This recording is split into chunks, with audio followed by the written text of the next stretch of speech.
భారత్లో రేపటి నుంచి మార్చి 2 రంజాన్ మాసం మొదలు కానున్నట్లు ఇస్లాం మత పెద్దలు ప్రకటించారు. శుక్రవారం దేశంలో ఎక్కడా నిలవంక దర్శనం కాకపోవడంతో ఆదివారం నుంచి ఉపవాసాలు చేపట్టనున్నారు. అయితే సౌదీ అరేబియాలో నిలవంక దర్శనం కావడంతో నేటి నుంచి అక్కడ రంజాన్ మాసం ప్రారంభం కానుంది. బిక్కునూరు గురుకులంలో కామారెడ్డి కలెక్టర్ ఆశీష్ సంగ్వాన్ రాత్రి బస చేశారు. విద్యార్థుల సమస్యలను అడిగి తెలుసుకున్నారు.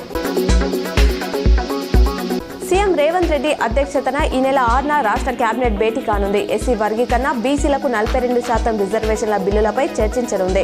వీటిని ఆమోదించేందుకు ప్రత్యేక అసెంబ్లీ సమావేశాలు తేదీలను ఖరారు చేయనుంది.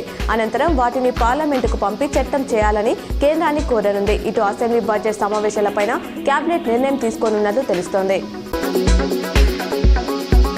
ఆధార్ లేకపోయినా ప్రభుత్వ ఆసుపత్రిలో వైద్యం అందిస్తున్నట్లు ప్రభుత్వం హైకోర్టుకు తెలిపింది. ఉస్మానియాలో ఆధార్ లేకపోతే వైద్యం చేయలేదంటూ హైకోర్టులో పిల్ దాఖలైంది.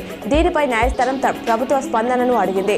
ఉస్మానియాతో పాటు ఏ ప్రభుత్వ ఆసుపత్రిలోనైనా ఆధార్ లేకున్నా వైద్యం అందిస్తామని, భవిష్యత్తులోనూ ఇదే కొనసాగుతుందని ప్రభుత్వ లాయర్ స్పష్టం చేశారు. దీంతో పిల్ను ధర్మాసనం ముగించింది.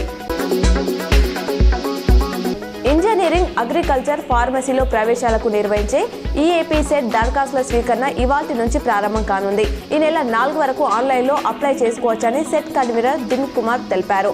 గత నెల 25 నుంచే దరఖాస్తుల స్వీకరణ ప్రారంభం కావాల్సి ఉండగా 15% నాన్ లోకల్ కన్వీనర్ కోటా అంశంపై స్పష్టత కోసం ప్రభుత్వం వాయిదా వేసింది.